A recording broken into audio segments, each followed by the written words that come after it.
Or what? What were you saying? Well, I said I'm proud to be on this show. I've heard so much about, read so, listened so much, and your hosts or your guests are unbelievable. You're a great host, and they're all really interesting. So I thought to myself, well, this is a pat on my own back. I must be interesting for you to be asking me to be on here. So thank you. No, my pleasure, my pleasure. You're definitely interesting. I'm sorry about yesterday. I totally messed up. I fracked up. I slept through my alarm and I woke up going, "Oh man, the podcast." I'm Well, so sorry, dude. I'm so you know sorry. what? You could just talk it up. You could just talk it up to all the hard drives dumping over there. What was it like with the outage of the computers with you? Do you know what? I didn't. I Or didn't. did you? I didn't feel a thing. I I didn't feel a thing because I'm in my studio. I've got Apple Macs and I'm at home with the kids. I didn't notice. My wife told me that everything shut down in her hospital. There was like no booking system, no dictation system, no clinic system. They had to type out letters themselves. The bosses were furious. So yeah, and the NHS is a complete shit show. But I mean, it's funny. I've read something from Eden Bieber, who's been a previous guest, saying they were trying to hide something. They were trying to wipe the data servers of some really important information. And that's why he thinks they did the crash. But who knows? Who knows why they did it? But you know what? The Well, reality is, just like the Trump attempted assassination, these things don't happen by accident. I mean, that guy, I was just listening to Jimmy Dore show. That shooter was about 100, 150 yards from Trump on a roof. Where were the drones? Where were the oh, I've helicopters? Where were the sharpshooters? You telling me this yeah. guy just crawled up and was able to get access, and people were saying to the cops and the police, "Look, there's a guy on the roof." I mean, bullshit. Well, So you know, they've actually now identified two shooters. So, but we don't want to go down that rabbit hole. But yeah, there's some really good, strong audio evidence done by experts, and he plays it over and over again. You can hear the different guns, and then it's just really interesting. So it looks like it was two, or maybe more. Anyway, we can talk conspiracy because wow, do I talk conspiracy good? yeah, well, you're a crazy conspiracy theorist. I'm a conspiracy realist. Yeah. So plus and minus, Well, yin and yang, it's great.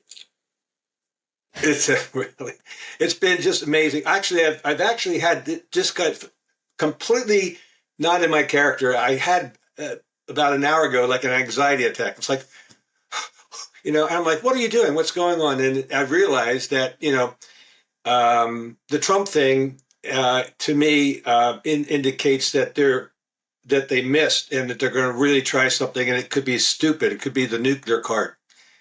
And my wife, my beautiful Russian wife, and 14-year-old daughter are in our Moscow apartment right now. So I think that underneath, underlying all this thing is that I want to get my story out, and I don't really care what happens to me. If I'm the happiest guy in the world. So, but we are fighting a battle here. Dude, I mean, that's just really crucial information you just gave me. I mean, I never knew your wife was an FSB agent. So when did the honeypot thing happen? Like, like, how did she get you? Like, how did she compromise you? Yeah. No, actually, she's Putin's nephew or niece. It's all Putin. It's you Putin. Putin. you let it out now.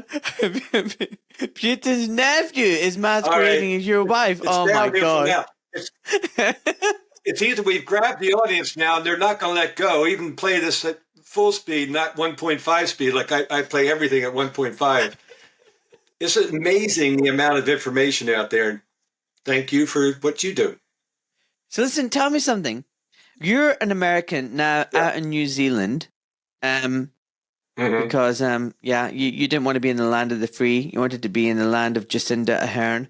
So now you're out there in New Zealand. We're going to talk about medical boards, aren't we? What have you uncovered about Yeah, well, medical I'm boards? down here in the beautiful South Island and been here since '96, on and off, and citizen. And yeah, so we formed a group down here, New Zealand Doctors as Speaking Out with Science, NZDSOS, has become quite a force over here in the medical board realms, which is something that we're going to talk about what I know about. And like so many doctors that are really trying to hold on to the sanctity of medicine, getting beaten up by their medical councils and medical boards, we have 26 of us who are being hauled over the coals time and time again by the medical council for never for a patient complaint, never for any harm. It's about what I spoke up about ivermectin. Bam, and off it Boom. goes, and it's just incredible. But it's all what I'm here to tell everybody, and I know you know this already, is that it's all being orchestrated from one spot through 110 through an agency, a private organization that's 110 years old, formed in 1912, the Federation of State Medical Boards. And I knew nothing about this until by accident I found out about this, based in Dallas, Texas, or outside of Dallas, Texas, in a big development, these two big buildings. And they basically, all the medical councils are members through them, and also an international association, IMRA, which is also at the same address. So it's their international arm. So that's been a bit of a, oh, look at you, you've got some things going there. So this is, yeah. Did I send you some of the pictures at all or anything? No. But go ahead and keep Oh, telling me. Keep telling me about this. well, anyway. So now our medical councils, the CEO of our medical council, who's a non-physician, she has just been elevated to the chair of the International Association, IMRA, in an International Association of Medical Regulatory Agency that was formed by the Federation in 1993. And the Commonwealth countries joined on as first members: Canada, Australia, New Zealand, and England. And they became the first of the international. Now I think they've got something like 60 countries as members. And and now our CEO, Joan Simeon, has become the chair, and she gets, I think, somewhere around 150,000 US just for that role. And her secretary on this IAMRA is the president of the Federation, Dr. Chandri. So her secretary actually is the head. He makes $1 million a year, by the way. We got their records. And they basically have, basically now signed an agreement. And this, everybody needs to know this. I've got to send you pictures. It's here. It's all here. About 2 months it's all ago. here, by the way. It's all here. You're right. Look, the GMC, British Medical Association, Healthcare and Professional. Listen, that just about 2 months ago, she and Hank Chandri and the chairperson of the American board were standing with Tedros in Geneva, signing an agreement that we can't get. They won't give us. So the head of our medical council, the CEO of our medical council, is the chair of this IMRA. Her secretary is the president of Federation, and he and her and the big tall black doctor, I can't remember, Walker or something, were there smiling with Tedros signing a letter of agreement. This is about 2 months ago. Letter of agreement about what? Tedros, the World Health Organization. I know, but what were they signing? What was the letter that they were signing about? What was that agreement about? It was in their, because they made pictures of it. In their thing, it said basically a letter of understanding, or like a letter of understanding.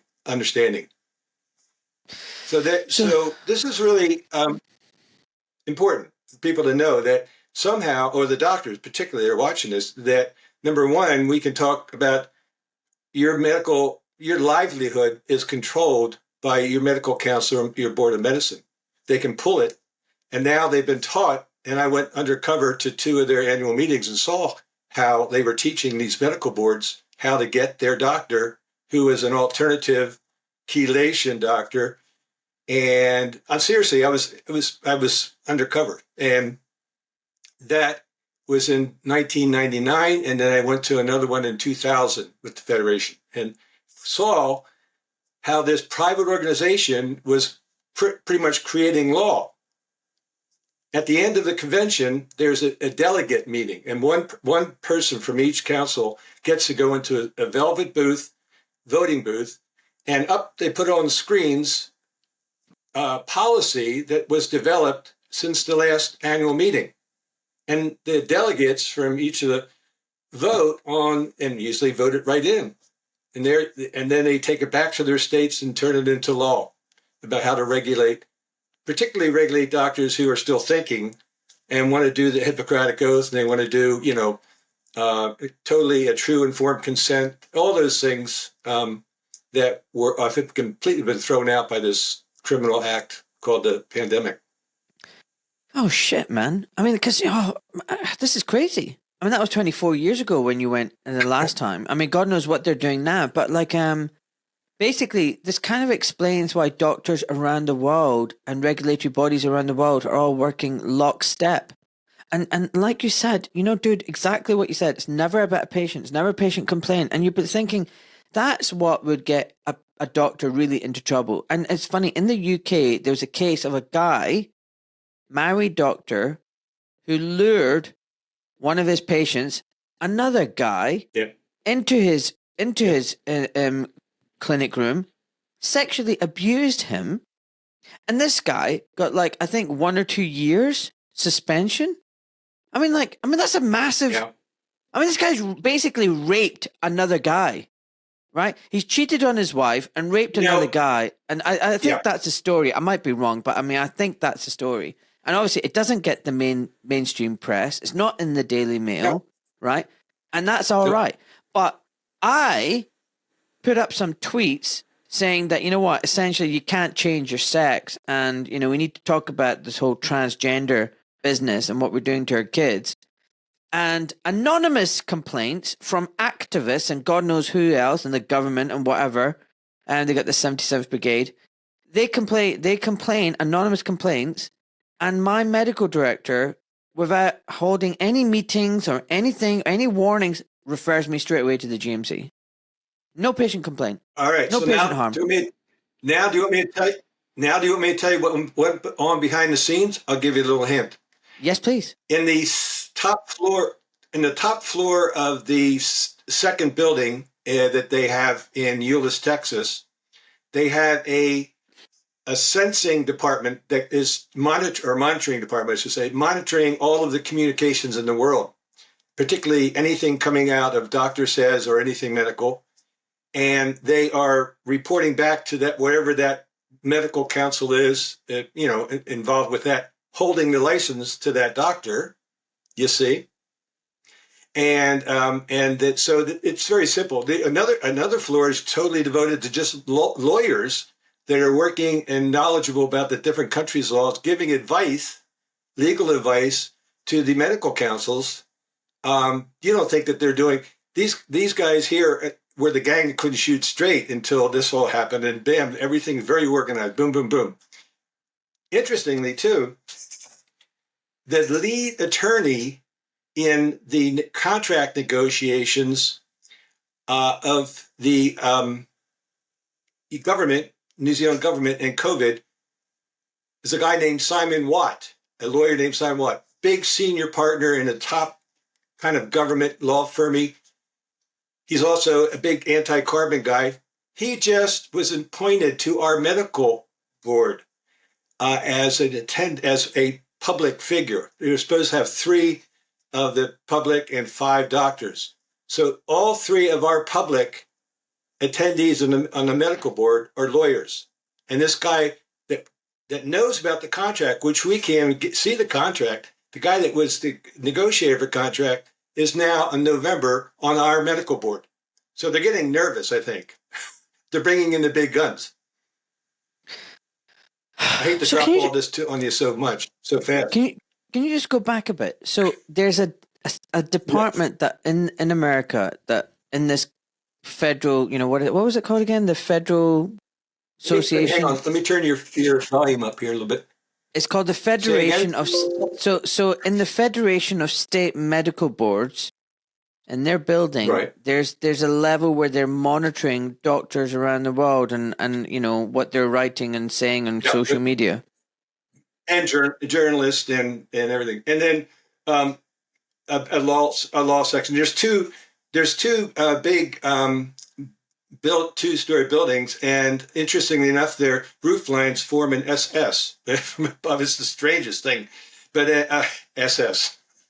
So it's really quite a dark private organization. We know that they spend $1 million a week is their expense. They have office in they have a lobbying office as well in Washington D.C. So even better, they are owners of the national medical boards, the boards that doctors take to become doctors. They are there. It is. There you go.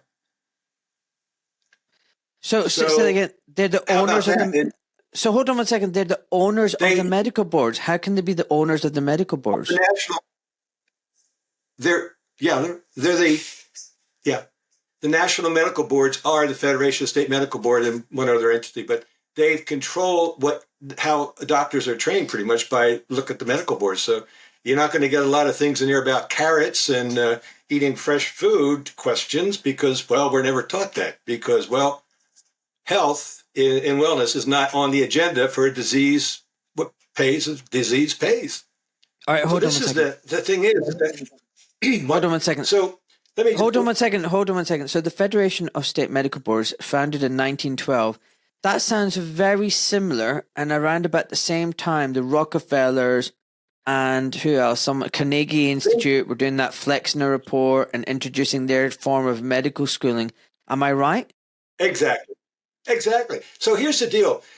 Homeopathy and some other natural therapies were winning over allopathy, and they had to get rid of allopathy. So they brought in Flexner, and Flexner wiped out all but 150 out of 2,000 schools, pretty much wiped out the competition. So it was a beautiful business move.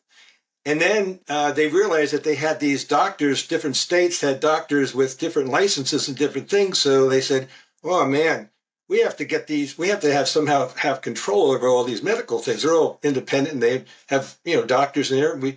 So boom, they formed this association where they brought them all together and lavishly dined and wined and dined. I mean, I'll tell you, I was never so much lavishness. And I've been to a lot of conferences but when I went undercover to there too, these delegates and things were being treated like, oh, you're the best. You're saving mankind. Get out there and really fight these doctors that are talking about natural stuff. And, they're kind of like quacks. Well, they were using quacks left and right. I was actually kind of giggling. Here I am. Well, you hear about those quacks down in Florida. I mean, it's unbelievable.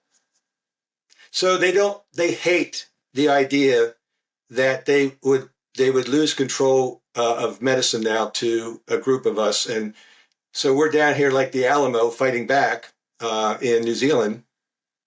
And I've been holding on to this information for 25 years. And I realized 2 years ago that with what they were doing and how they were doing this final assault on real medicine, my dad was a doctor, that, we needed to have that evidence be, thrown out there and told to people so that doctors, because nobody knows about this. Nobody knew about this organization. They literally live and hide in the dark, except I kind of pulled back the curtain. I guess you could call me Dr. Right. Toto. Right. Listen, Bruce. So when you said you went undercover, how did that happen? Because when you go to these conferences, you need to normally pay. You need a lanyard. You need to show that you've signed up, you've registered. So unless you were invited, how did you get in there? I think if you don't mind me backing up, how I even found out about them. So yeah. I was on the board of directors in the mid '90s of the biggest integrative medicine group in the world. We had 1,200 medical doctors in our association. It's called American College for the Advancement of Medicine, ACAM.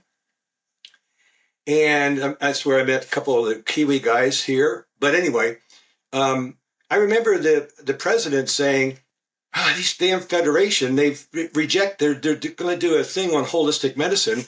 And we've made 26 applications to them to be speakers because we're the biggest, and they've all been declined. And so it turns out that they actually, to do this thing, which is an amazing document about how to get your doctor. But anyway, so I pushed that away. I didn't think about it. But a year later, when I was being attacked by my medical board for chelation therapy, and we had marched a whole bunch of people, like 400 people, when they were trying to shut it down. And then they brought me back and beat me up with a disciplinary mark, which I didn't know at the time what that was. But a disciplinary mark, I'm losing track. So as I'm leaving that room, I hear one of the doctors say to the other doctors, "Are you going to be at the Federation meeting in Dallas next week?" And I went, "Federation?" Bing. And Terry Chappell, Federation? What's this Federation? And that's when I found out about him. And you could go online and you could go in as a guest and get credits. I got 14 continuing CME credits, which, good stuff. So what did you mean you got a mark? What did you mean you got your mark against you? What does that mean? The discipline, the mark of the beast. Just when a doctor gets disciplined, I didn't see. Firstly, they brought me in, and I had a thing under my name saying certified in chelation therapy, but I was turned in by the Federation, I'm sure, at this point in time.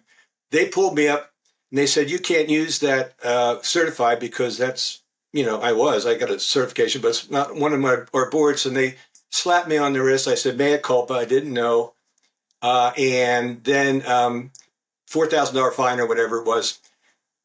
And then a year later, when we were trying to save chelation takeover that's another story. I was leading that, and we have 15 other doctors. And so they pulled me up again, and they brought out the same charge, the same damn charge, double jeopardy. They said, and this is what they do. These guys are so arrogant. They're outside the law. You see, so they brought it up again, and this time they gave me a disciplinary mark. And then that went to the disciplinary data bank, which is owned by the Federation. Again, here we go. They own the disciplinary data bank. And so if you try to get a license anywhere else, any other state, they automatically go and dive into the bank. If you got a thing, you're checkered out, usually. So you're blackballed through a very clever process. And they own it. And they own the testing. Okay. Listen. Let's be devil's advocate. It's not a bad idea for a group of people to get together and say, "Oh, you know what? Let's just make sure doctors are properly registered. We don't want crazy people who are pretending to be doctors, who aren't even doctors, haven't had any training or expertise, treating people under false guise and, taking advantage of them." So let's get a... No, follow my thought. Listen. Follow this through. And then, you know what? I said the same thing in front of my medical counsel. Go ahead. I know. Follow this through. And then you have a registration process. By the way, I'm being a devil's advocate. I'm not saying that I agree with this. And then you have a registration process. And then you have like a national registration. Everybody in the country gets together and agrees a standard. And then you've got the standard that everybody accepts. When you go and see a doctor who's GMC registered, you know what you're getting. Like when you go to McDonald's in New York or you go to McDonald's in Blackpool, you're getting the same Big Mac, right? The standard is the same. You're getting the same piece of shit. Yeah. I mean, I'm sorry, I didn't mean that. I mean, you get the same garbage. Cookie cut. Yeah, cookie cut. And then these national bodies go, "Hey, you know what would be really nice? Why don't we all just get a jolly and get a nice international group of us, so we agree on international standards. And now we get to go to Bali for our annual meeting, and we get to go to Switzerland for our annual meeting. It's a nice little thing, and that's what just happened." Did you know? Yeah. Did you know that our medical council did just go to Bali? Did you know that? No, did they? Yeah. The IMRA. This beautiful, lush, luxury place. Just I'm like sitting there going, how did he know about the Bali? Yeah. They fly everybody up there, wine them and dine them for 2 weeks or a week, whatever it was. That's part of the deal. Yeah. What, the New Zealand one? The New Zealand one? Yeah, the New Zealand group. Yep. Bali. Hmm. Yeah, because I got hold of their invitation, and it was just a 5-star hotel on the beach. Yeah. Oh, I'm telling you, the money behind this is so phenomenal because medicine is a huge, huge bear for them. I mean, and they're not gonna let. Uh, well, I'm not gonna. I'm to my last breath, but I have no intentions, guys. Let's see. Um, I'm going to try to expose and push back against this octopus, if you will. That's the tentacles, the stinging tentacles are in each of the medical councils around the world that are joined up. And they say how they zap doctors that are not paying attention to the narrative. Okay, but And listen, look at what do us. you think? What do you think Yeah. about what I just said, though? That it's Well, reasonable to have a listen, body I'm sorry to to interrupt you. yeah. What do you think of that I'm sorry argument? for interrupting you, but that's not an argument. Let me tell you something. When I went before the medical council, because I got turned in by the local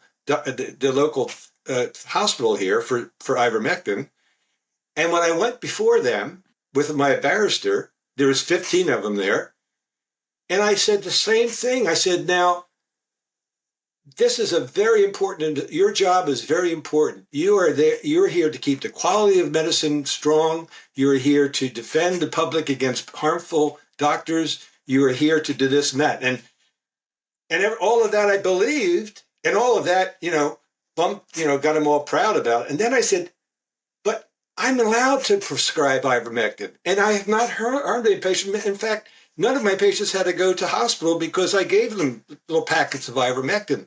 So why am I even here? Crickets, not a sound in the group. No answer. So you know what they do? They bump me on to next to the professional conduct committee. With that's even more of a funny tale about that. And of course, now they're bumping me on to the disciplinary tribunal. We're all doing this because we have a signal site. We talk all the time, this New Zealand Doctors SOS, and we see how they're doing it. It's pretty routine. So now we're pushing back. And you know what? Usually things like natural law. The process is also the punishment. The process of just bumping you from one thing to Yeah. another, getting you to pay for lawyers and barristers and all this bullshit. But the funny thing is, you just said their job is to make sure that medicine is strong. That we're protecting the patients. Well, they're really failing at their job because medicine right now is a shit show. Medicine is hopeless. Medicine is failing people left, right, and center. The quality It's of the crumbling. doctors, the quality of the doctors has gone down. Doctors don't listen to patients. Doctors are happy to treat patients in 5 minutes. I don't know how that's possible. They've accepted the manager's request to just do 5-minute consultations, 10-minute consultations. Doctors are allowing managers to dictate to them how to treat patients. Doctors don't know anything about nutrition. Yeah. They don't know anything about real health. If you look at most doctors, they're actually pretty unhealthy, overweight, look like crap, just not doing much, doing very well for themselves. So if they can't look after themselves, how can they look after other people? So if the medical regulatory body's job is to make sure that medicine is sound and doing well, I think they're failing. Absolutely. They're failing hopelessly. So listen, let's just talk about this. If Oh, I thought whatever. you said I was failing. Gosh. No, you're not You failing. know what? I do want to say that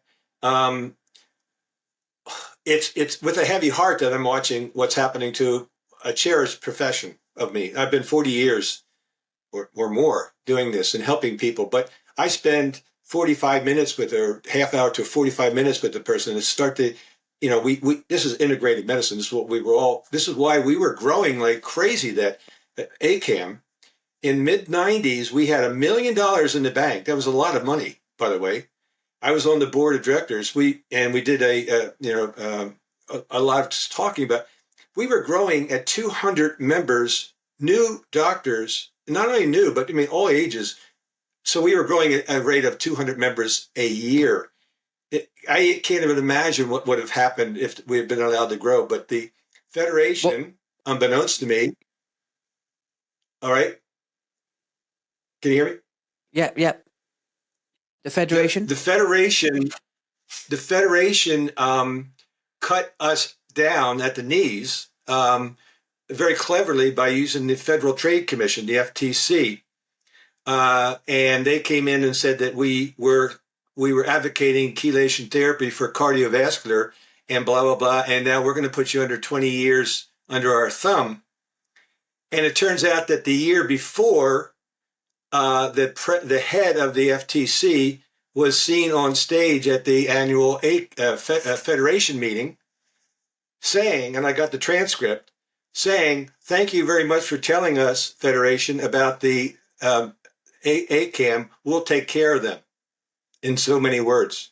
And all of a sudden we get chopped. So basically, you see the links that I just was, God, I can only say that this is my burden this lifetime, is to have all these things, fall in my lap as kind of like, here's the puzzle, put it together. Oh God, it's something we need to push back, and everybody needs to know that your doctor is not trained to do anything else in life usually, because we work so hard to get there. And then he's got this job, and unfortunately he's no longer independent. He's being paid by the government. And so they have a mortgage, and they have a house and a wife and all these kinds of things, the payments. And all of a sudden you're just basically trapped. They're not independent. And if they're told that they're supposed to do something to support a narrative for this vaccine, it's not an experimental gene therapy, is going to protect you, then they do. Exactly. Maybe that's it in a nutshell. No, it's exactly that. Look, I left the NHS, the government system, because I didn't feel independent anymore. I felt that I wasn't able to practice medicine the way I wanted to, the way I would treat my family. So I went full-time private. And, full-time private, what I mean is I was working 2.5, 3 days a week purely in the private sector. And I thought that meant I was independent. Well, lo and behold, as soon as I started questioning the experimental gene shots, I started getting bullied and harassed by these hospitals. And culminating in my referral, culminating in suspensions, permanent and temporary, Yeah. just messing me around. And it was just, and that I wasn't able to practice anymore. I got kicked out, booted out. I lost my practicing privileges, and no other hospital wanted to take me on. And it's just like, how can you? And if you look at it, it's like, hold on one sec. I haven't harmed anyone. There's no patient complaint. Right. I've got a fantastic record. Right. I'm a really good surgeon. Right. What have I actually done in the last year that's changed, and now I can't practice? Well, because I spoke out against the vaccines. Because I say there's only two genders, sexes. And because of that, I can't practice anymore.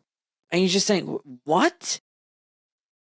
So you can see the octopus or the squid, whatever animal you want to look at. You can see that their fingers are in everything, aren't they? Really, at this point in time. If you haven't ever seen the video, Tentacles. Monopoly. Tentacles. Yeah, tentacles. And so the media over here, of course, controlled already. And in order to get this scam, this crime of the century through, they knew that they had to control the doctors, because they controlled the media already. The only other thing that was standing in their way were doctors who were like going, well, now hang on a second. I'm not really sure about this rush. And right.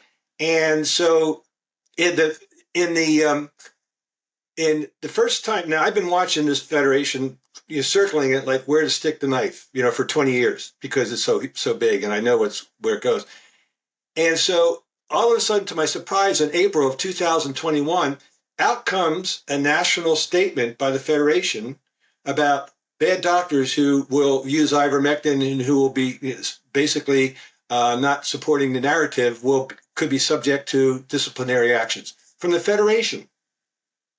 And then I found out that they had passed all of this at their annual meeting. Again, I got the video, the audio of that, and they basically did the same thing about what a bad doctor doesn't go with the narrative.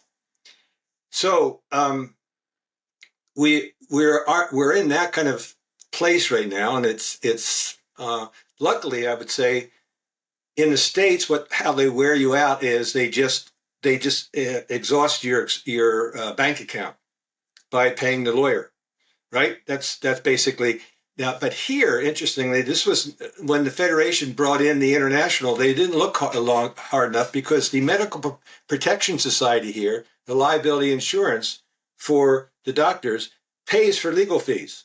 So all of us are staying in the game, and this is like.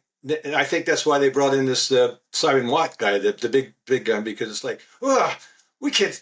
These guys, they're continuing to fight back, and fight back we will till the last breath, because this is a beautiful thing to save, which is real medicine. And if we all go down, and medicine's not that far from going down. Let me tell you, they are already testing AI doctors, AI GPs. So all you GPs out there that are thinking that you've got this cushy job, believe me, talking to an AI machine or a computer for free, no charge, and that machine can then, by law, a law is made that it can send a prescription, which is the end result of what they want.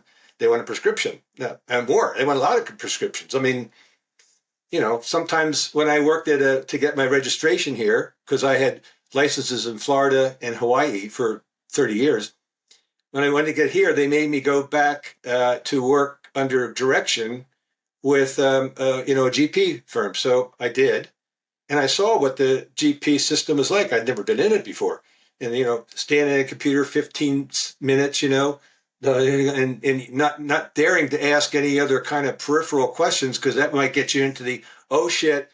I've got, by the way, by the way, remember by the way, doctor, I've had this at minute 14. I've had this chest pain, and you go, oh my God, that just backed up 2 or 3 more patients in the waiting room, and you could see them ticking away on the computer screen, and that anxiety is hitting you. I mean, what a horror show! What a horror show! My heart goes out to them, honestly. This is not medicine. Medicine is getting to know your patient and asking questions and knowing something about diet and nutrition instead of getting 1 hour against a year of pharmaceuticals, which is what happened with me, and still here. Doctors are getting zero. Yeah, doctors are getting zero what? Zero preventative skills, because prevention is against the whole process, right? You don't want to prevent something, for God's sakes. You want to get the heart disease for the drugs. You want to get depression for all these things, and you want to make that. And you got shareholders that are hungry, and you got to feed the machine. So medicine is basically just feeding the machine, and the doctors that are like clogs in this machine, they try to eliminate, because we're talking about natural lifestyle, earthing techniques every morning, how to take care of the mind, body, and spirit. Everything's connected. The homeostasis, how to keep a homeostatic balance in your body so your body will never get sick. I mean, like an organic plant resists. Yeah, What's that? Like an organic plant resists all these. Yeah, 100%. Listen, what I was listening to you is like an organic plant. Like an organic plant doesn't need to have pesticide because it's strong enough that it resists infection. So a strong body should never get infected. And this is what integrative doctors, that we had grown to 1,200. 1,200. And we were saying this message. We were extending this message out, and man, we must have been a big threat. The alarms must have gone on, and the red lights. It's like, okay, we got a problem here, Houston. This is growing too fast. Because we were talking about herbs, and we were talking about vitamins. Okay, so basically, when I hear you talk, honestly, like joking aside, you do not sound like a quack. And I'm just thinking, the doctors who are sitting in the GP practices, seeing patients for 10, 15 minutes, looking at their computer screens, they're the quacks. They're the quacks. I had a retired GP who told me, I'm at before the patient came in, my software would tell me, right, this next patient's not on a statin, not on a high blood pressure medication, make sure you prescribe them. And it was like, it doesn't even matter what they were coming in for. Like, the computer's telling me you need to prescribe statins and blah, blah, because, the age, the whatever demographic, whatever. It was like, yep, they're a risk. You need to give it to them. And it was like, And then it was like, you need to hit a target. So if you haven't got a certain number of people over 50 on a statin, you get pulled up. Like, why have you not prescribed it? I mean, it's actually so sinister and dark now. It's unbelievable. And I'm sorry, but these doctors who are in the system and playing along, they're the quacks.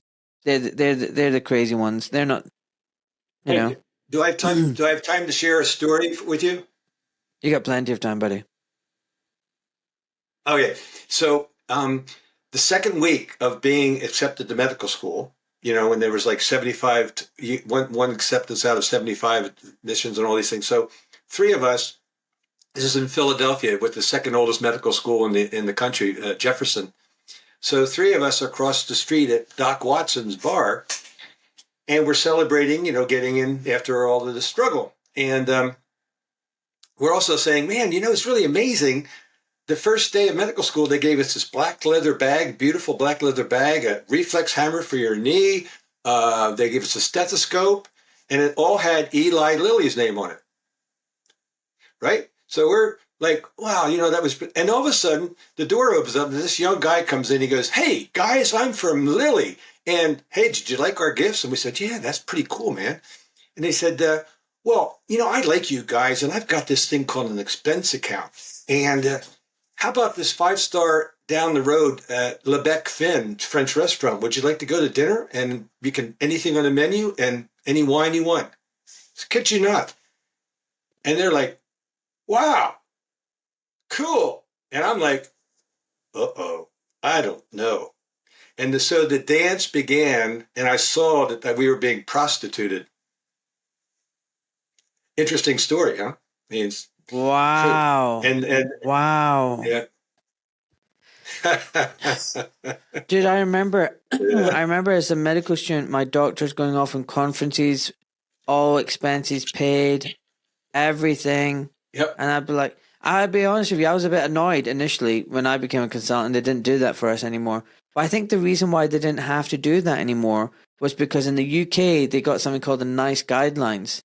So around about 2000, they got this institution where nationally was dictating to doctors how best to treat patients and issuing guidelines and protocols. So when you got at the turn of the century, the guidelines and the protocols, you didn't need to go out and individually prostitute these doctors. You just came down heavy. And if you're in the hospital and you go against the guidelines and the protocols, bang! Yep. You get pulled up. Yep. And and the funny, it started off as guidelines, but now it's not guidelines. It's not, and there's nothing guiding about it. It's a diktat. You have to do this, and if you don't, you get into trouble, and questions get asked. Listen, can I quickly ask you something? Because I want to go back to this FSMB. Can I cut in? Can I Yeah, cut in real quick? Because I want to tell you a very important thing before I forget it. So the New Zealand Medical Council had issued guidelines for us on this COVID thing, right? Right? And then we launched a high court case. I helped raise like $40,000 to attack the medical council on a basis of basically this guidance principle. We wanted a judicial summary, and we're going to get it in September. But in the interim, they've pulled their guidance statement off. You can only get it with the Wayback Machine. So what I'm saying is we're pushing on here. I just want to let you know that, we are a thorn, a stone in the shoe of this 110-year-old organization, the Federation. And I'm proud to be able to tell people through your show. And I thank you again. God bless you.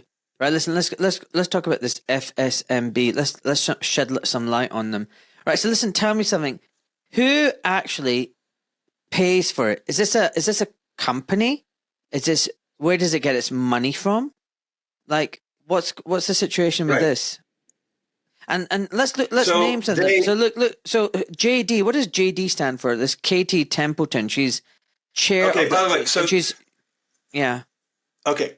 So the black fellow, Jeffrey Carter, thanks for putting this up. He and Chandri at the very bottom there, he's the big guy, Hank Chandri. You see, so the two of them were with Tedros, along with Joan Simeon, are now the chairperson of the International Association, which No, is hold on he's one second. secretary. Hold on one second. I can't see Sean. Who did you say? Sean Handry? Handry's not here. I just see Jeffrey Carter. Would no Chandri, the bottom six. It's okay. So Oh, you see, he's Chowdhury. also the No. Dude, his name is Chowdhury. Chowdhury. oh Right, okay. okay. I've always called him Chandri. Chowdhury. So he's also. I can see now. He's also. Isn't this funny? He's also the secretary of that board in the States, as well as the secretary of the International Association Board, which are Joan Simeon is the chair of. Oh gosh, it's so funny. Look at that. So yeah, he's secretary. So he's basically, this is not an independent association. Obviously, it's a controlled. Yeah, Hank Chandri. Yeah. Listen. You need to stop. You need to stop. His name is not Hank Sure. Chandri. It's Humayun Chaudhry. Chaudhry. That's why I was getting really confused. So Humayun Chaudhry Okay. is president and CEO of the Federation of State Medical Boards. He's actually a graduate of the osteopathic medicine. Oh, so it's not just medical doctors, it's also osteopathic doctors. Yeah. I've heard that they're just as corrupt. I've heard that they're just as corrupt, by the way, the osteopaths, as the medical doctors, the MDs. They're all, because the system has captured them.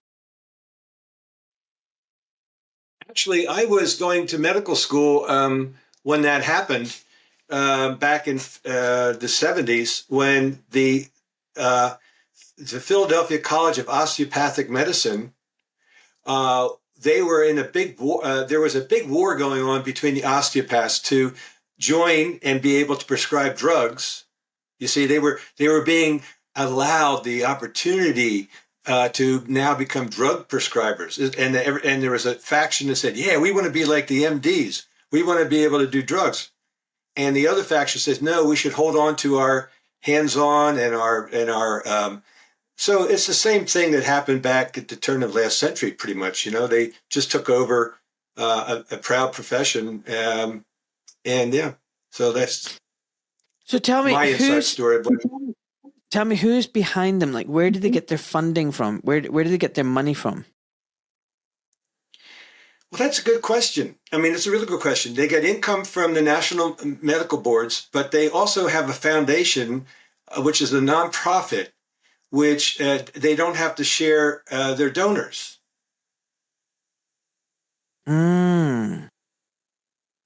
Because it doesn't say anywhere here where it gets its funding from, which I find is really... So it just says a national non-profit organization representing all medical and osteopathic licensing boards since 1912, ensuring high standards in physician licensure. Well, they're doing a really crap job in promoting high standards and regulation to safeguard public health, safety and welfare. Well, they're also doing a really shit job of safeguarding public health because... everywhere we look, big pharma is harming people, and we've got vaccines and toxic drugs, and all these complications. So why are they not protecting the public? Why are they not talking about informed consent and bodily autonomy? So this whole thing is really quite sinister. I think, it's just. It's a But mafia. isn't it doublespeak that they say they do one thing when actually they do the opposite? You know what I'm talking about? That's and when they have their annual conventions, I listened to the last one that they had in New Orleans, where they came up with more, talk about these bad doctors and ivermectin and all that kind of stuff. But they're so obsequious with telling the doctors that are, that are there as attendees from the medical councils, you guys are really protecting. You're fantastic. You're the best doctors, and they pump them all up and they give them nice, nice lunch with probably alcoholic beverages, who knows. And then they go and they vote at the delegate voting for the new laws that are coming down through the Federation. Seriously, they just wine you and dine you and make you feel all pumped up. Like, nobody ever treats me like this anymore as a doctor. I am and then you go in and you vote. So it's very well, they've had 110 years to perfect it. For God's sakes, they should have gotten it right, and they have unlimited money. And I mean, it doesn't take even an IQ of about 90 to figure out who funds this. Exactly. Come on. But the funny thing is, you don't get to see where their money's coming from. It's all very opaque, mate. I'm telling you right now, it's very, very opaque. They're not telling us here at all. So the last meeting, the last one I went undercover to in Atlanta, they were beta testing. They had this company. They're beta testing something called the plaques. And this was this is when you had a problem doctor that you were unsure of their, how they were doing, on a medical basis, knowledge wise. This was a test that you had to take, and it was absolutely horrendously hard. So when I'm in the audience again as undercover, and these guys up there talking about it and about this new testing that they're going to send out through the medical councils for their new tool against doctors that are really subpar and maybe cause harm. That's a 4-letter word that everybody throws around all the time, harm. And so I stood up and I said, could you tell me, I said, I think all of the doctors here in this room would agree that that was a pretty hard test. So did you have like a baseline test with people? Did you test it and get a parameter here of where you want to be? What's the word? Not modulate it? And he goes, no. I said, basically they don't have a control group for this test. It's on tape. The guys, I mean, they recorded all of their meetings. I swear to God, so I have it on tape. That basically it's like, no, well, we didn't. I think the guy said, no, well, we didn't have the funds for that. Unbelievable. And I'm like, well, how do you know? I mean, I didn't say that because the microphone was cut off, but. So it is unbelievable. So we are looking at many ways that they developed to keep doctors under control, to keep them toe the line, to keep them to slowly like sheep. And they would, by the way, they don't accept usually in medical school multidimensional personalities that have all kinds of other talents. And, I didn't see any ballet dancers or anything in my class. And that was, 40 years ago. They wanted people that could be trained. They could be, blinkers could be put on.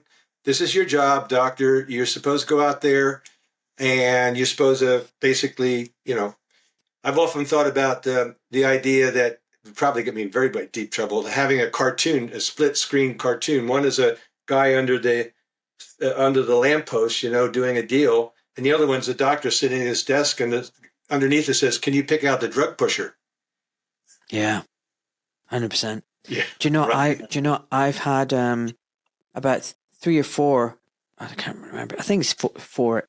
Yeah, four doctors who've said to me separately, completely separately. Do you know what? I can't do what you're doing. You've got your podcast. I've got nothing else. Like if I'm not working, how am I going to pay the bills and the mortgage? You're lucky. You're lucky because you've got a podcast, and it's like. You don't know this, Bruce, but I started the podcast a year ago and I was still practicing. It was a hobby. My podcast was a hobby. It was not. Oh, yeah. This was not to be making money through. And, I only monetized it at the end of December when I had no other way of bringing in money. And even now, it's not like I'm a very poor grifter because, 7 days a week I'm working 7 days a week. I mean, what is it today? It's a Sunday morning. And you're not the only podcast. Yeah. You're not the only podcast I'm doing today. So, I'm working 7 days a week. And I can only say to you and your listeners, in particular to your listeners, please support all of us that are trying to get the message out here because I'm doing all of, I worked, I am still registered, hang on to it. But the point is that I spend, and all of us in our group and awake doctors, are spending a lot of time trying to figure out how we can take the system back when the media is controlled and we're getting pummeled by our tiny little local newspaper and turned in, to medical councils. But now at least I hope I've been able to bring this around to talk about. Well, it's all been controlled from above. I see. Right, It's let's do like it. this is Yeah, not. yeah. Yeah. So I just want to quickly show another thing, right? So I wasn't picking up the words and names. The line isn't great, but basically, Joan Simeon is Chief Executive Yeah. Officer of the Medical Council of New Zealand, and she's chair Yep. until 2026 of the International Association of Medical Regulatory Authorities, who Yep. is based in Texas, Well, in the same yeah. building as a Federation of State Medical Licensing Boards. It's all the same thing. And Yeah. and there you Now see go the back up. same you see the same people. There's your friend Humayun Chaudhry. So Humayun Chaudhry is there. You got, Her secretary. yeah. Yep. They've Yeah. got multiple hats, don't they? They've got multiple hats. And what they do is they bring in these other directors on the board from other countries, like South Africa. The last chairman used to be the one from South Africa. He's probably in there too. But anyway, and then of course South Africa's medical council came down really hard on some really good doctors who were caring down there. We're kind of one group that's all linked together. Well, here you go. Here you go. So you got in the directors, you got someone from Ghana, you got the Brazilian Federal Council of Medicine, you've got the Australian Health Practitioner Regulation Agency, you've got the Indonesian one, you've got you got the GMC, Director of Strategic Communications and Engagement, General Medical Council, Paul Reynolds. I wonder what his job is. And again, where is the funding from? Where do these people get their money from? Who's paying for it? And they're all getting paid. Yeah, they're all getting paid. Exactly. I wonder how much their salaries are for these cushy little numbers, And so basically, look, in summary, all right, here we go. So I'm just going to show you. So I don't believe the GMC serves the public interest. I have found out that GMC is part of the Privy Council, and it's a government body, Privy Council, and they will do what the government tells them to do. It's as simple as that. So there you go. Paul leads the effective use of our communication engagement channels to make sure we provide clear, concise, and relevant information to our audiences. There you go. And look, he started his career as a civil servant. There you go. Interesting. So basically, look, what's happened is, in summary, 1912, the whole time the Flexner Report, Carnegie and Rockefeller Institutes were interested in medicine, wanted to sell petrochemical drugs, get rid of allopathic medicine that's existed for millennia, even longer, shamanism, herbal medicine, acupuncture, homeopathy, all these things, got rid of all that and made that into quackery. And now you've got mainstream doctors, and you've brought in the osteopaths as well, and, control them. They're not as, alternative as you think that they are. You got this federal board in America that controls all the individual state licensing boards. Because one of the beautiful things about America is the state system, that each state is, semi-autonomous and makes its own rules and laws. And you have this overreaching federal system. But, with the state system, you hopefully get a little bit of variation between the different states. But with this federation, now you're getting homogenous blanket rules and policies. What happens in Florida happens in Tennessee.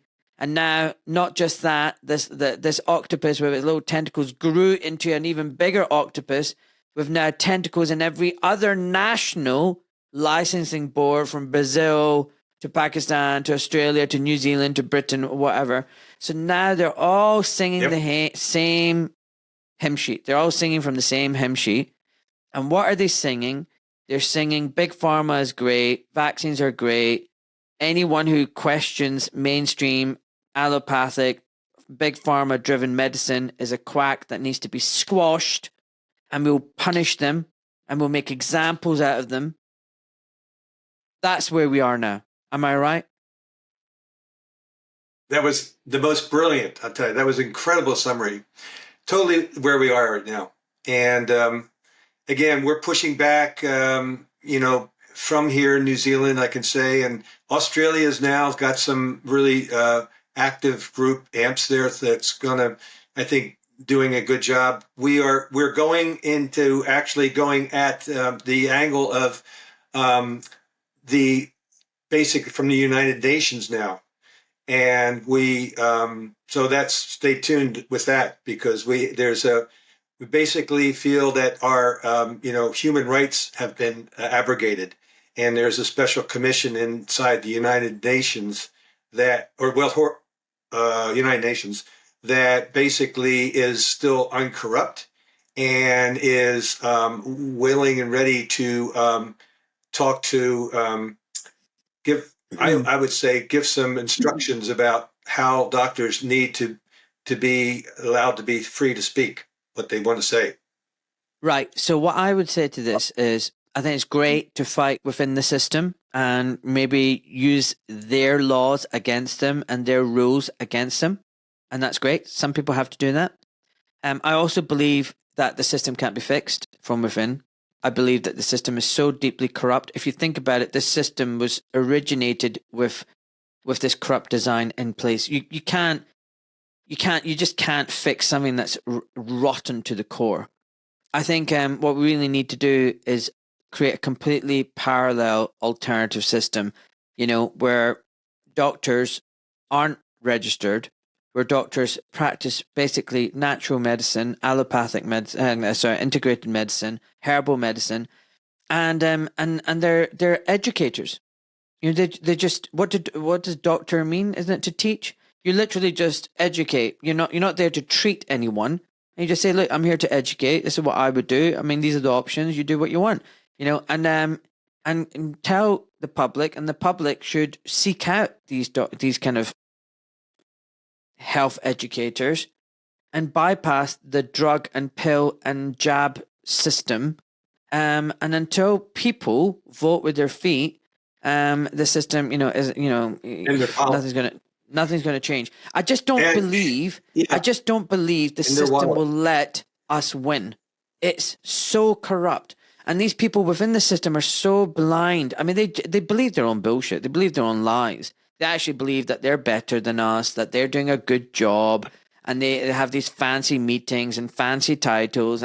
But the reality is, look, they're getting paid a lot of money, and of course they're going to believe their own bullshit. Of course they're going to believe their own bullshit. That's the situation we're in. What was that society called? The ACAN. What was it? Is it still running? Is it still up and running? ACAN or whatever it was called? I think so. Yeah, but they've been knocked down into nothingness, really. So I think that what you said. No, what did it stand for? Association of what? Sorry. American College for the Advancement of Medicine. ACAM .org. I don't think it works. Anyway, it doesn't matter. ACAM. I found it. What I was going to say is. Yes. What I was going to say to you, I think it's really important, is that you're so right about people, but they really need to invest in their own bodies. They can't depend on, the system paying the bill. They have to step up, and they have to invest in their bodies. That's what I'm telling them, because I don't take any insurance. Never did. I've never, in all these years, in 40 years, I've never taken a drop of insurance. People pay for my services, like you would pay for, any professional. But that got wiped out back with initially through insurance companies. I remember my dad being an independent doctor with his other one saying, "Hey, I heard that you could charge 3 times as much to these people that have this new private insurance." We're talking about back in the 60s, and and says, yeah. So they all said, well, just, so what ended up happening was basically the insurance companies came in and just took hold like suction cups. They got in between the patient and the doctor with, paying the bills. When it was the patient, you should just pay the bills. They got in the way, and then they developed in the United States the health maintenance organizations, which then were even more restrictive and controlling.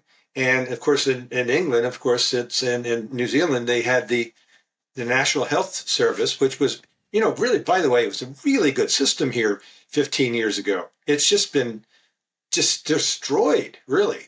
But it was pretty cool. And I thought, wow, as a doctor, I'm pretty impressed because I was an old ER doc before this, and I had to take our daughter to the emergency room. And I was like so impressed that there's surgery done. They had just come into the country, by the way, and everything was done, and it was a $3 charge because for a soda. Everything else was on the system, surgery of the hand and everything else. And I wrote back home. I went, my God, this system works. It's amazing. But now it's a three-year wait for knee replacements through the system. But if you have private insurance like me, 3 months I had both my knees done. Right. So you see what they're doing? They're moving things from like, okay, you're going to jump into, and who owns the insurance companies? Yeah. And the thing is the exact same thing happened here in this country over the period of about 25 years. So, and it was always, if you went to see a doctor privately, and, there is private healthcare in the UK, people don't really know that, but, significant number of people go to the private hospitals. You'd go and you'd pay Yep. for your test or scan or at least one appointment, and then you go back into the NHS, or you would have your treatment in the private system. And, the hospital and the doctor would bill you and you'd pay. And then these insurance companies came along and said, oh, don't worry, we can make it affordable. You can have private healthcare. Just, you just do a monthly, little payment like any insurance policy. And if it needs to be paid out, we'll pay out because we're really good insurance companies. We're not like the other bad insurance companies that give you a hard time when, when you need to pay out. We'll be there for you because we're health insurance. And then so they sucker all these people in, and they sucker in all these work people, the employment insurance and benefits. So all that happened. And then it still looked like a cozy little number. But then the insurance company started saying, oh, you know what? We're not happy with this doctor. So we're going to recommend the best doctors. And it's going to start off as a recommendation. These are the doctors we recommend. And then, you'd be looking at it and go, yeah, well, that's a good recommendation. But, my friend said I need to go and see this other doctor. I'm going to go to see the other doctor. But then the insurance companies changed their recommendation to, no, you can only see these certified doctors. It's not recommendation anymore. If you want to have the insurance, you need to see these doctors. And you're like, but I don't want to see any of these. Tough luck. And then you're like, oh shit, okay, fine, I'll see one of your doctors, okay? I'll see one of your doctors. And then the insurance company says, actually, you know how we said we'll pay for your bills? Yeah, we'll pay for your bills, but you can't have like too many scans, because that's just silly, you can't have too many scans. And then you go, oh, okay. And then actually, as a doctor, we're telling you can't do this treatment anymore because that's too expensive and it's not covered by the insurance. So as a doctor now, you're changing your practice and go, oh, I can't do that now because that's not covered. Oh, well, I have to do something else. Right. So the doctor's practice is being changed. The patient's choice is being taken away from them. And then the insurance companies go, well, actually, folks, do you know what? It's actually very expensive. This whole healthcare is very expensive. Now, your insurance policy, it's not good enough. You've got a bronze insurance policy. We've got a silver, gold, and platinum policies. Now, if you want everything, you really need to go for the platinum. You need to pay a lot more money. And then even when you pay your platinum, you still don't have the choice. You still have limitations. You still got co-payments to make. They have fracking screwed patients and doctors. Fracking screwed us. And you know what? Premiums go up. Every year premiums go up and patients get screwed. Every year, choice gets taken away from the patients and they get screwed. Every year, the doctors are being told they're going to get paid less for consultations. They're getting told they'll get less for any interventions, and certain interventions aren't covered anymore. So doctors are making less money, are stressed, thinking, how can we pay for our overheads, our secretary, our indemnity insurance, our room hire, our equipments, our continuing professional education, the ones that the big pharma don't pay for anymore. And they're thinking, frack, frack, frack, frack, frack. We just need to operate on everything and give pills to everyone for everything.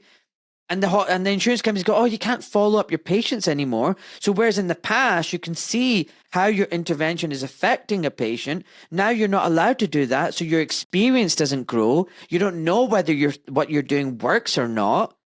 The system is so fracking broken. It's unbelievable. And people are none the wiser. The doctors are in the mill, like hamster in the hamster wheel, just grinding away, frazzled, confused, stressed, pissed off, and just angry at doctors like you and me for calling out the bullshit rather than calling out and getting angry at the regulatory bodies, the insurance companies, and the goddamn managers.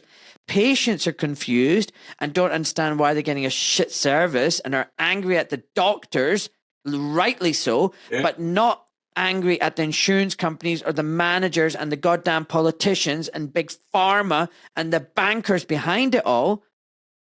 Dude, the mess is the shit is deep, mate, is deep. And I'm just saying, I personally don't think we can clear up. It's just, the thing has to crash, crash and burn, crash and burn. We need to create something completely different.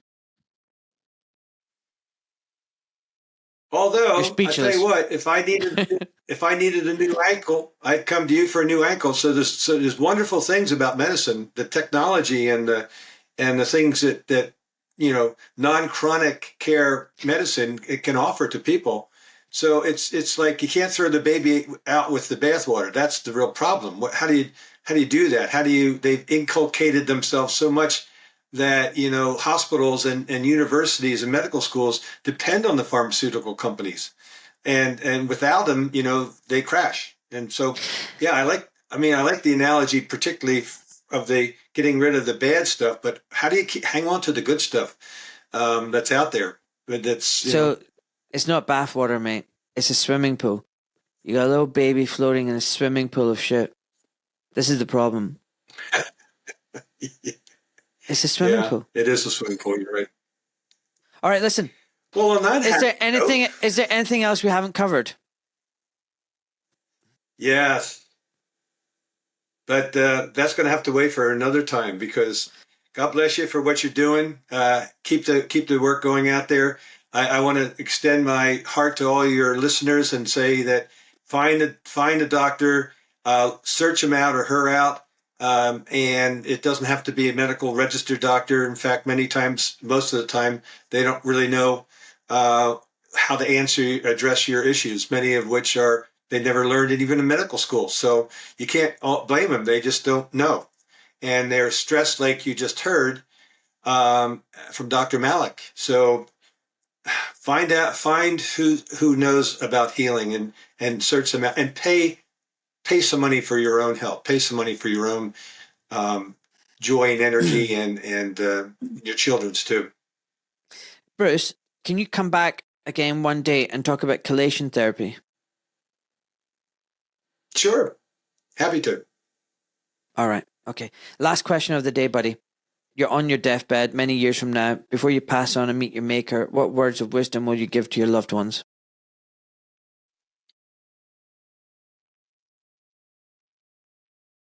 Stay out of fear. Okay. How do you do that? Don't let it control you. How do you do that? Just realize that you are God. You have God within you, and know that you're all powerful, and that you're here this lifetime for a lesson. And that lesson, many, many lessons it's your struggle, it's your battle. And, it could be easier for people like us to just shut up and kind of go away. And because otherwise, why would we want to be hit in the face all the time? But we're doing it because of our children. and hopefully we'll be involved in a paradigm shift in medicine and in health. I love it. I love it. I just want to say thank you so much to Phil Barkin, and who else? Dana Livingston and Rebecca Cabers. Last week and this week they've subscribed and become paid supporters of my podcast. Thank you so much. I love you so much, guys. I can't do this without people like you chipping in £5 a month. Just think about it. I'm fighting these bastards, exposing the lies. I can't do this without your help. I'm not supported by Big Pharma or Pfizer or anyone else. It's just you guys. So please support me and the show so I can keep calling out the BS and you guys know what we're dealing with, and so you can protect yourselves and your family and your loved ones. Bruce, you're a legend. God bless you, brother. Thank you.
I, Ahmed Malik, am a private civilian protected by the Geneva Convention. My Substack, social media posts, and podcasts are my personal experiences, observations, and opinions. This information is for educational purposes only. Although I am a doctor, I am not your doctor, and I am not providing medical or legal advice to you or to the wider public. I am not licensed or registered with the GMC or any other licensing board. The responsibility for the interpretation, due diligence, and use of the information from my Substack and my podcast lies with you, the viewer and/or listener. Please do your research and use your discernment. It is not my intention to harass, intimidate, offend, defame, conspire, blackmail, coerce, or cause anxiety, alarm, or distress to any man or woman, and the information presented here is done so with peaceful and honourable intentions. Enjoy, folks.